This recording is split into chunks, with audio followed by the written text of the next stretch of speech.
मित्रों, नमस्कार। आज हम लोग चर्चा करेंगे इस पे कि एक 2-3 दिन पहले से जो घोषणाएं लगातार चल रही हैं केंद्र सरकार की, राहत राहत पैकेज, जो कि इस आपदा में मिडिल क्लास लोगों के लिए और तमाम नागरिकों के लिए, बिजनेसमैन, कृषि में रहने वाले जो कृषि उत्पादन करते हैं फसलों का, मजदूर और फैक्ट्रियां, अलग अलग तरीके की सभी को राहत पैकेज दिया गया और माननीय प्रधानमंत्री द्वारा, जिस पर भारत सरकार के वित्त मंत्री जी ने अलग अलग तरीके से उसको डिफाइन किया, अलग अलग तरीके से विवरण उसका दिया कि किस विभाग को, किस कैटेगरी को हम कितना राहत पैकेज देंगे। कई दिनों से मेरे मन में ये प्रश्न उठता है कि राहत पैकेज, इसका अर्थ बड़ा अजीब सा है। राहत पैकेज का अगर शाब्दिक अर्थ देखा जाए तो राहत मतलब आराम देना। आराम, जैसे कि हम जो समस्याओं से जूझ रहे हैं हमें उसमें आराम मिलना। राहत का सीधा अर्थ ये है। राहत का सीधा अर्थ ये है कि यदि हम किसी को राहत देते हैं तो उसके बदले में हम उससे कुछ भी नहीं लेते। हमने तुमको दे दिया, हमने तुमको इतने की राहत पहुंचा दी, इसके बाद तुम अपना काम करो, हमें तुमसे इस राहत के बदले में कुछ नहीं चाहिए। जहाँ तक मैं समझता हूँ, शायद मैं गलत भी हूँ इस मामले में, क्योंकि मुझे तो ऐसा ही लग रहा है। इतने दिनों से जो मैं सुन रहा हूँ तमाम न्यूज़ चैनलों में, तमाम पत्रिकाओं में, समाचार पत्रों में, कि इसमें ये हो रहा है कि हम आपको राहत पैकेज तो दे रहे हैं, हम साल भर तक आपसे कुछ नहीं लेंगे, उसके बाद ब्याज लेंगे। राहत पैकेज का अर्थ मतलब सीधे जिसको हमें देना है उसको हमने राहत दे दी। राहत पैकेज का मतलब ये नहीं होता कि हम उसे बाईपास बैंक करके दें। बाईपास बैंक मैंने इसलिए कहा क्योंकि आप कह दो ना, लगातार देंगे तो भी हम बैंक से ही देंगे, हम मानते हैं लगातार देंगे तो बैंक से ही देंगे, लेकिन हम बाईपास बैंक क्यों कहा मैंने यहाँ पर, ये शब्द का प्रयोग इसलिए किया। बाईपास बैंक मतलब बैंक उन लोगों को कर्जा देगा, बैंक उन लोगों को कर्जा देगा रोजगार खड़ा करने के लिए, फसल उत्पादन में सहायता के लिए, उसके बाद उसकी किस्तें लेगा। तो ये राहत पैकेज हमको समझ नहीं आ रहा है, मुझे नहीं समझ में आ रहा है, और जहाँ तक आप लोगों को भी समझ में नहीं आएगा, क्योंकि राहत का अर्थ केवल आराम देना होता है, ना कि उसके बदले में कुछ लेना। ये कुछ जलेबी टाइप की बनती जा रही है, समझ नहीं आ रहा है क्या हो रहा है। 20 लाख करोड़, 20 लाख करोड़, 20 लाख करोड़, उसके शून्य पे चर्चा होती है। कभी विपक्षी पार्टी, कभी न्यूज़ चैनल, कभी रूलिंग पार्टी के लोग कहते हैं 20 लाख करोड़। वो विपक्षी कहते हैं कि इसमें कितने शून्य हैं पहले ये देखें। तो मैं ये पूछना चाहता हूँ, जो ये कहते हैं कि कितने शून्य हैं पहले वो देखें, क्या उनको ज्ञात है कितने शून्य होते हैं उसमें? नहीं ज्ञात होगा, क्योंकि 20 लाख करोड़, 20 लाख लिखा, उसके बाद करोड़ की संख्या लगा दी जीरो उन्होंने। 20 लाख करोड़ एक साथ लिख के दिखाएं, तब पता लगेगा 20 लाख करोड़ होता क्या है। हालांकि उस पर मैं चर्चा नहीं करूंगा। वो राहत देना, जाहिर सी बात है कि हमारे ही टैक्स से हम, आप, मजदूर, अब लोग कहते हैं कि मजदूर कहाँ टैक्स देता है, वो तो इनकम टैक्स फाइल नहीं करता। क्यों नहीं देता जी? मजदूर का सबसे बड़ा योगदान है, सबसे बड़ा योगदान है इस सरकार को चलाने में। मजदूर वो चाहे फैक्ट्री में काम कर रहा हो, चाहे किसी लेबर चौराहे से किसी के यहाँ जाकर के कार्य कर रहा हो, जो वो कार्य करे दिन भर उसको उसका मेहनताना मिलता है, उसमें उसका योगदान है। कारण ये है कि जब हम उसको दिन में काम कराते हैं दिन भर, और शाम को जब उसे कुछ रुपए देते हैं तो उससे जाके वो आटा दाल चावल खरीदता है। आटा दाल चावल जब बनिया देता है उसको, तो उसमें वो टैक्स जोड़ करके उसको देता है, उसको फ्री नहीं देता। ये आपको सोचना पड़ेगा, हमें सोचना पड़ेगा।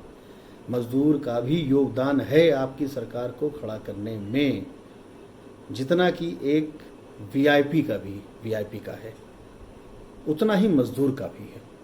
दोनों का योगदान बराबर है, हम किसी के योगदान को झूठा नहीं ठहरा सकते। 2 दिन पहले जब अचानक उत्तर प्रदेश के और सभी राज्य के बॉर्डर वहाँ के मुखिया ने फ्रीज कर दिए कि हम बाहर वालों को एंट्री नहीं देंगे जो निजी साधन से आ रहे हैं, चाहे ट्रक से आ रहे हों, चाहे पैदल आ रहे हों, चाहे साइकिल से आ रहे हों, चाहे रिक्शा से आ रहे हों, उनको हम एंट्री नहीं देंगे। इस पर मुझे बड़ा अजीब लगा। अजीब यूँ लगा, शायद आपको भी लगे पूरी बात जानने के बाद। अजीब इसलिए लगा कि वो जहाँ से चले और अब हमारे राज्य के बॉर्डर पे पहुँच गए हैं, सीमा पर प्रवेश अभी तक कर रहे थे, जिस पे कि कई घटनाएं भी हुई, दुर्घटना हुई जिससे सभी देशवासी आहत हुए कि आज मज़दूरों का भी ये हाल है जो भूखों मर रहे हैं। आखिर उन्हें वहाँ से निकलने की ही क्या ज़रूरत पड़ी? अगर सरकार अपना काम कर रही है ढंग से, अगर सरकार ढंग से काम करती तो क्या उनको वहाँ से निकलने की ज़रूरत पड़ती? अब इस पे सरकार, उस पर आला अधिकारियों के ये कहते हैं कि हम कहाँ तक मजदूर को रोकें, वो क्यों जा रहे हैं। तो ये बताइए, डीएम, एसडीएम, लेखपाल और जितने भी डीएम ऑफिस में कर्मचारी होते हैं वो किस लिए होते हैं?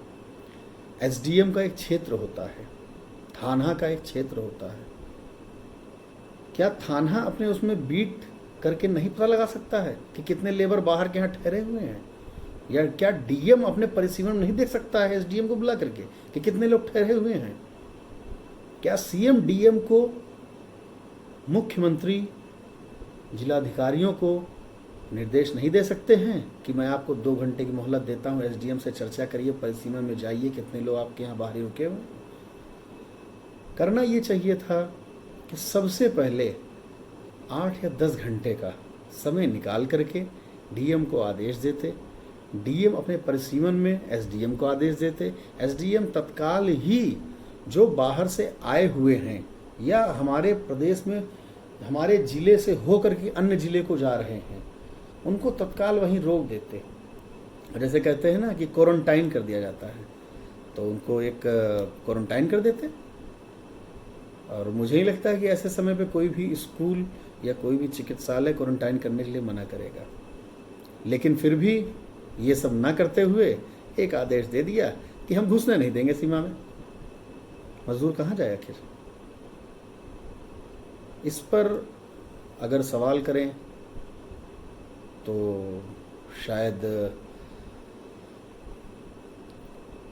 आप सभी लोग देखेंगे कि अगर कोई इस पर सवाल करेगा तो उसके साथ क्या किया जाएगा। उसके ऊपर अन्य मुकदमे लगाकर, झूठे मुकदमे लगाकर उसको अंदर कर दिया जाएगा। केवल यही एक रास्ता है उसकी आवाज़ को दबाने का। रेलवे ट्रैक पे मजदूर कटे। अभी आप हाल ही का किस्सा बताऊं, माननीय उच्चतम न्यायालय, सर्वोच्च न्यायालय भारत का, मैं पढ़ रहा था तो उन्होंने वो याचिका खारिज कर दी जिसमें कुछ एक्टिविस्ट थे, कुछ वकील थे जो गए थे कि मज़दूरों के पक्ष में न्याय दिया जाए। तो उसमें माननीय उच्चतम न्यायालय का कहना ये था उस आदेश में, जिसकी पेपर कटिंग भी मेरे सामने आई, पेपर में भी छपा ये, कि यदि कोई ट्रैक पर जाकर सो जाए तो हम क्या करें। मालूम नहीं आपकी क्या राय होगी इस बारे में, लेकिन मेरी अगर व्यक्तिगत राय पूछी जाए तो मैं केवल ये कहना चाहूँगा कि उच्चतम न्यायालय एक आखिरी पड़ाव है किसी के भी संबंध में न्याय प्राप्त करने का, न्यायोचित कार्यवाही करने का। अगर वहीं से ऐसा निर्णय मिलेगा तो क्या होगा? क्या हमारे माननीय उच्चतम न्यायालय के न्यायाधीश ये नहीं कह सकते थे कि किस ज़िले में हैं वो, किस ज़िले में हैं, किस ज़िले से चले, इसका पता लगा करके जिम्मेदार व्यक्ति के ऊपर कार्रवाई की जाए। लेकिन नहीं, शायद इतनी फुर्सत नहीं है, क्योंकि वहाँ पर तो बहुत तथाकथित लोगों को रिलीफ देने की बात रहती है, और जिनको रिलीफ चाहिए होती है अगर उनका मन नहीं है देने का तो वो लिस्ट में ही नहीं आता है केस। ऐसा दुर्भाग्य है कि मजदूर के लिए कोई नहीं खड़ा है। आज सरकारें कहती हैं कि हम अपना कार्य कर रहे हैं, लोग भूखे नहीं हैं। लोग भूखे नहीं हैं तो रोड पे क्यों चल रहे हैं? क्या इसका उत्तर है किसी के पास? वो ये कहेंगे कि कहाँ तक हम देखते रहें। तो कहाँ तक देखते रहें क्या मतलब है? ऐसा केवल एक ही रास्ता है कि हर प्रदेश का मुखिया अपने अधीनस्थ अधिकारियों को निर्देश दे, प्रत्येक जिले में डीएम को निर्देश मिले, डीएम अपने नीचे जितने भी एसडीएम हैं परिसीमन में उन सबको आदेश दे, और जो जहाँ है उसको वहीं पर रोक करके खाने की व्यवस्था कराए। वो तो वैसे भी आप करा रहे हैं, तो अगर उनको खाना मिलेगा तो उनको कौन सी जल्दी पड़ी घर भागने की? वो कहेंगे ठीक है, परिस्थितियाँ सामान्य होने के बाद हम जाएंगे। तो मित्रों, इस पर आप लोग विचार करें, और मैं यही कहना चाहूँगा, यदि आपको मेरी बात सही लगती है कहीं, यदि कहीं सही लगती है तो उस पर अपनी राय ज़रूर व्यक्त करें कमेंट में। और अगर आपको लगता है कि मेरी बात आगे तक पहुंचनी चाहिए, मेरा प्रश्न जो है आपका प्रश्न बन के आगे तक पहुंचना चाहिए, तो इसको बढ़ाएं भी। यह मैं आपके ऊपर छोड़ता हूं, क्योंकि यदि आपको हृदय से लगेगा कि हाँ ये बात आगे तक पहुंचनी चाहिए, लोगों तक, लोगों के बीच, पदाधिकारियों के बीच, अधिकारियों के बीच, हमें ये नहीं समझ में आता है कि अभी कहते हैं हम कहाँ तक इकट्ठा करें, कैसे कैसे वो करें। ये बताइए, आखिर चुनाव के समय कार्यकर्ताओं को एक एक पते कैसे याद हो जाते हैं? क्या इस समय वोटर लिस्ट नहीं है उनके पास, जब भूखों मर रहे हैं लोग? क्या फैक्ट्रियों के पास राशन नहीं है? ऐसा राशन नहीं है उनके पास। कारण यह है कि 3 महीने से वो ही बंद किए हुए बैठे हैं। तो ऐसे में सबकी एक वो बनती है कि पैरेलल आगे बढ़ के साथ कंधे से कंधा मिला करके आगे चले। मजदूर बॉर्डर पे रुका हुआ है, दुखी है, द्रवित है, अपने घर जाने के लिए परेशान है, कोई चलने लायक है, कोई चलने लायक नहीं है, तो क्या करेगा बताइए? मथुरा के बॉर्डर पे, कानपुर लखनऊ के बीच हाईवे पे केवल फंसे हुए हैं मजदूर। मेरा ये आग्रह है कि इस बात को आगे बढ़ाएं आप, जिससे कि जहाँ तक पहुँच सके किसी भी माध्यम से उनको राहत मिल सके। मेरा उद्देश्य केवल यही है। यदि ऐसा होता है हमारे आपके माध्यम से, तो इससे खुशी मिलेगी, इसमें आत्मा संतुष्ट होगी। क्योंकि मालूम नहीं आप लोग सो पाते नहीं सो पाते, मैं तो नहीं सो पाता हूँ। अगर कभी भी ऐसा दृश्य सामने आ जाए कि जिसने अपनी रीढ़ की हड्डी गंवा करके हम लोगों को बल दिया खड़ा होने के लिए, यदि आज मैं इस भवन में बैठा हूँ तो यह भी मैंने स्वयं नहीं बनाया है, यह भी मजदूर नहीं बनाया है। जिसमें हमारे सारे माननीय विधायक, मंत्री, सचिव सब बैठते हैं, वही मजदूर नहीं बनाया है, उन्होंने नहीं बनाया है। जो दाल चावल हम लोग खाते हैं वो भी श्रमिक पैदा करता है, हम लोग नहीं पैदा कर पाते। ऐसे में उनका ध्यान ज़रूर होना चाहिए। तो मित्रों, मेरा आपसे यही निवेदन है कि इस बात को मेरी आगे बढ़ाएं, जो जिम्मेदार हैं उन तक ये बात पहुँचे और इसका हल हो। मैं जानता हूँ कई लोग ये समझेंगे कि ये तो प्राइवेट चीज़ है, इसको कोई देखेगा नहीं, हम इसको आगे क्यों बढ़ाएं? किसी के एक वीडियो बना देने से हम इसको आगे क्यों बढ़ाएं? कोई चैनल तो है नहीं इसकी लोग बात सुने। तो मित्रों, मेरा आपसे यही कहना है कि किसी भी चीज़ को बढ़ने में समय लगता है। अगर चैनल पहुंचा है, सब्सक्राइबर उसके बढ़े हैं, तब वो चैनल की बात लोग सुनते हैं। अगर हमारी बात सही है तो लोग सुनेंगे, लोग उसको मानेंगे, लोग अनुसरण करेंगे, कम से कम पूछेंगे तो। जहाँ जहाँ पहुँचेगी ये बात, वहाँ लोग पूछेंगे, अपने सभासदों से पूछेंगे, अपने ग्राम प्रधानों से पूछेंगे कि हमें मिलने वाली सुविधा कहाँ है। बाकी वार्ता का क्रम चलता रहेगा।